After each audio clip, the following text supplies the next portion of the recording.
thank you so much for having me tonight. Yes, I'm Chris Duncan. I'm running for State Senate, District 36. Yes. Of course, covering Huntington Beach to take out Tony Strickland and get him He's done his best to try and ruin Huntington Beach, and now he's working on the state. This is Trump's favorite mayor, and we got to get him out, right? Yeah. So, I know how to fight. I know how to win in the red area. I know how to win over MAGA folks, right? So I am the first Democrat ever elected in San Clemente, which is also in the district, right? Yeah. The district goes all the way up the coast. San Clemente had never elected a Democrat before. I came down there and got elected and then became the first Democrat mayor, right? And by the way, before Huntington Beach went crazy at the city council, we were the crazy council. Yeah. We had the prize. Now Huntington Beach, I think, has the Lifetime Achievement Award. But, Definitely. but we had the council that voted to make San Clemente a Second Amendment sanctuary city. No state laws around gun safety are allowed. Also tried to outlaw abortion, right? To make it a pro or life and an anti-choice city. We were able to defeat that. Even Republicans came out and supported us in that, right? Yeah. So that's the kind of spirit we have to have. But I think I'd like to take a few minutes just to talk about my background, so you know I do something crazy like run for office and run for state senate in this really tumultuous time, right? Where we need all of us. We talked about it. We've got to all be out there as champions fighting to defend our country. They're trying to attack and take away our way of life. Let's be honest. Yes. That's This right. isn't about politics. They want to fundamentally change our country into something that we don't recognize. That's and they're right. going to hurt a lot of people on the way. So my story starts back in 9/11. I was getting a graduate law degree at Georgetown. I was in DC when the plane hit the Pentagon, very close to the Pentagon. I got filled with the patriotic spirit. I wanted to help defend the country against what we thought the terrorists were going to come streaming across the borders. Remember that? We didn't know what was going to happen. So they were looking for attorneys, so I signed up and I went down into an agency called Customs and Border Protection and Homeland Security, all right? Working with ICE, working with CBP, working with Border Patrol. Now I joined up. I thought I was going to actually go to like a nice coastal city and work at the ports, so I was getting my Miami Vice white suits ready, but they didn't need people there. They need people on board. So they sent it to El Paso, Texas, which was not on my list, but that was where the action was. So I got a frontline view of what border security means and what immigrant communities are all about, right? And so I worked my way up through the agency, under Bush, under Obama. Of course, Bush doesn't even seem that bad anymore, right? Like the good old days with George Bush. Like I never thought I would say that. But so we did the same thing. We were focused on national security. We were focused on weapons of mass destruction. We were not immigrants that worked here and were law-abiding citizens and were raising families and running businesses and supporting our economy. Were not part of the focus, right? So Trump 1.0 came in. I was at that point the West Coast Regional Counsel for Customs and Border Protection. I trained the shock troop border patrol agents that they now send into cities to attack our communities. I trained those folks, by the way, so I got insight into them. Many of them, by the way, from immigrant families. And I worked with ICE as well. And I was now a leader in the agency. Trump comes in. Remember, the first thing that was right off the bat, and he talked about it on the campaign trail, was the travel ban, right? Remember that? Yeah. Seems tame now, but that was, frankly, it was discriminatory against people from Muslim countries, people Yep. from Africa. Really discriminatory against black people, okay? And Yep. it was.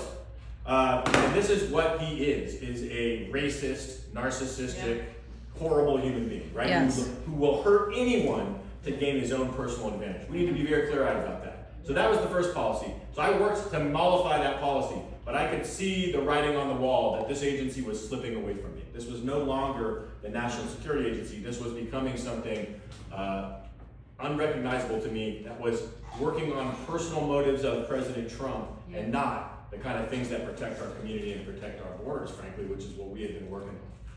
The thing that broke the straw that broke the camel's back for me and drove me to the life that I've been leading now was the child separation policy. Yeah, we talk about immigration raids now. We talk about going into communities and ripping kids and shooting people and grabbing people out of their home, dragging them through the snow, sending them to detention camps where many are actually getting sick, injured, and dying. Yes. Before that, though, we had the child separation policy and the first administration. Yeah. And that was when, everything sunk into me about how politics was seeping into our everyday life, right? About how a president could do something so sadistic and despicable that I had to do something personally about it.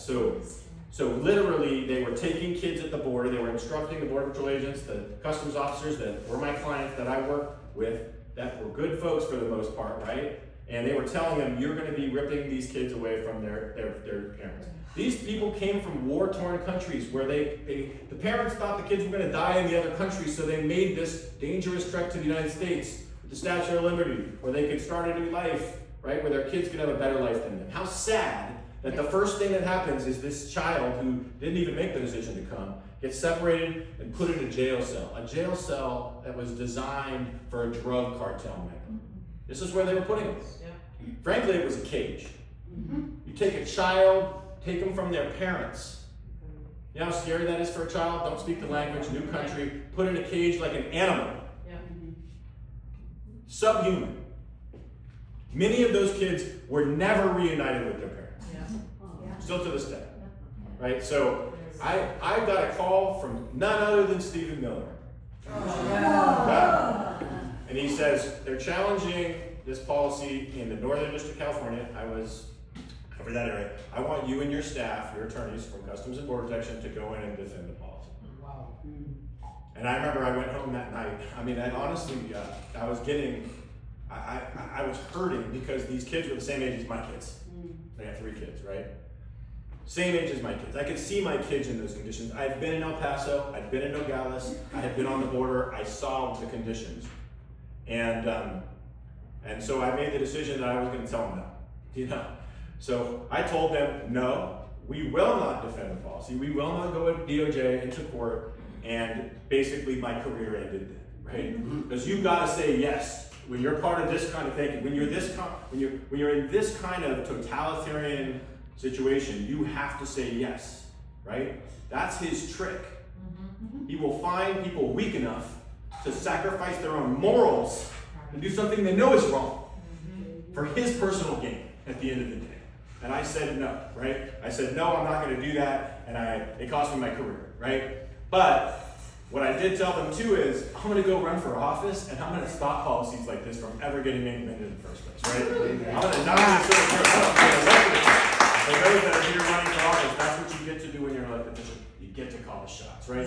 You get to make sure these policies never get implemented in the first place. So, so I left. I reinvented myself. My wife moved us down here to Orange County. She moved me into the reddest city in Orange County. All my friends live here. Thank you very much. That's where I'm going to start my political career. Could have started in Huntington Beach. It might have been a little bit better, but I don't know. How about somewhere like Seal Beach or something? No, it was going to be down in Sacramento. So got elected there. Again, pushed back against some of these very un-American and dangerous policies. Look, they had that policy to try to outlaw Planned Parenthood. They were trying to take rights away from women. I called them out in the thing. I said, you're going to try and treat my wife and my daughters like second-class citizens that can't control their own bodies? That's what you're really trying to do, right? And that's what brought out even Republican women. Say, yeah, that guy's right. I don't want you telling me what to do. We have to call it how we see it, right? This is an attack on who we are. It's an attack on our values, our morals, right? And so that's the kind of background I come from, right? So I'm ready for the fight. This race is winnable.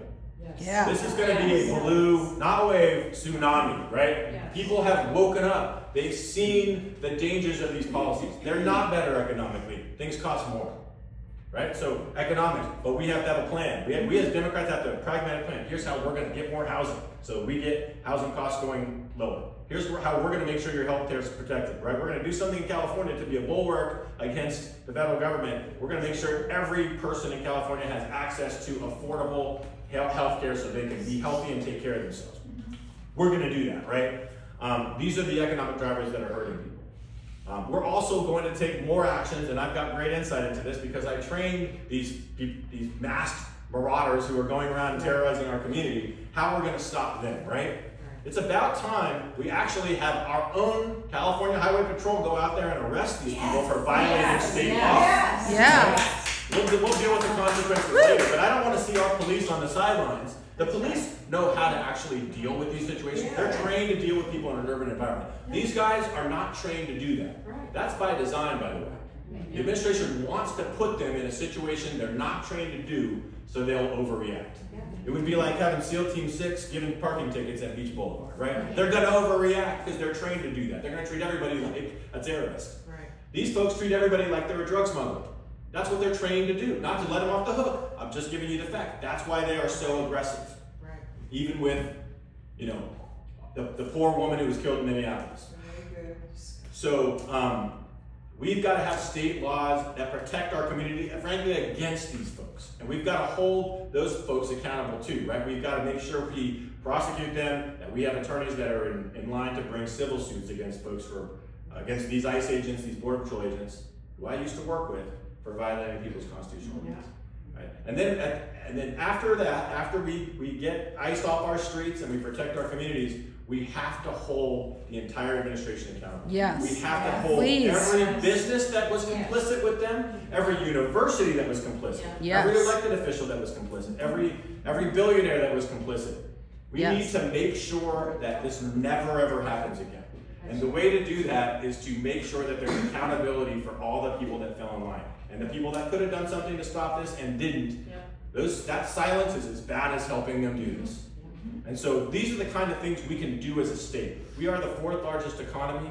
We are about the most important Senate district, I think, it's entire California coast, right? We have Newport Beach, we have Huntington Beach, we have Little Saigon, we've got gateway cities up into LA County. We've got a cross section of everybody.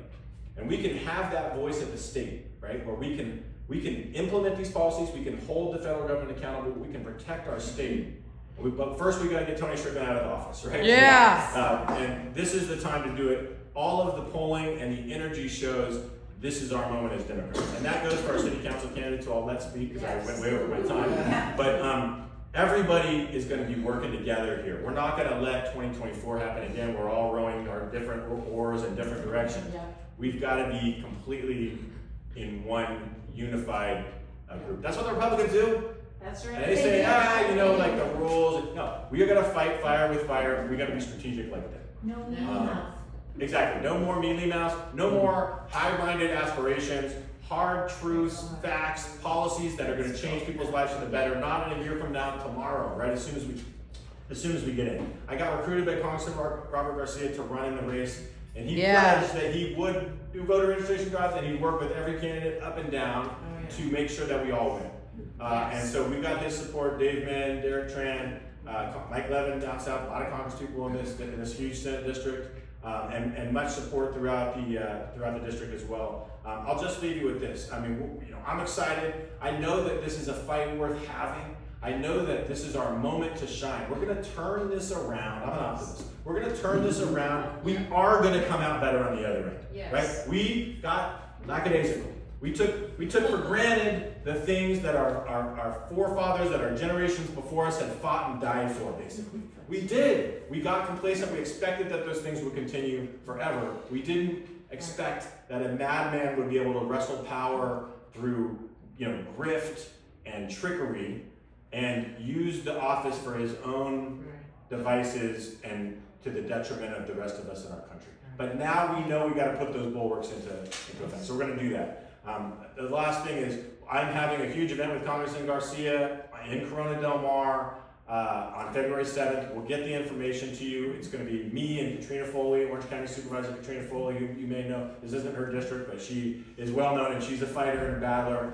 And so Robert's going to be the keynote speaker. The subject is going to be how I'm going to hold the Trump administration accountable when Democrats win in the midterms and he becomes the leader, the chair of the Oversight Committee. The single most important committee in Congress, the Oversight Committee. They can actually stop this, right? If we get Democrats in office and the House of Representatives in the Senate, they can stop this stuff and start to turn us back around and make sure that we're going to win the presidency in 2028. So we'll get you the information on that. But thank you for the time. I know that was a lot, but I'm very excited to win this race and to bring all of our collective experiences to bear. No time to stop now. All of us have something to do, so let's do it.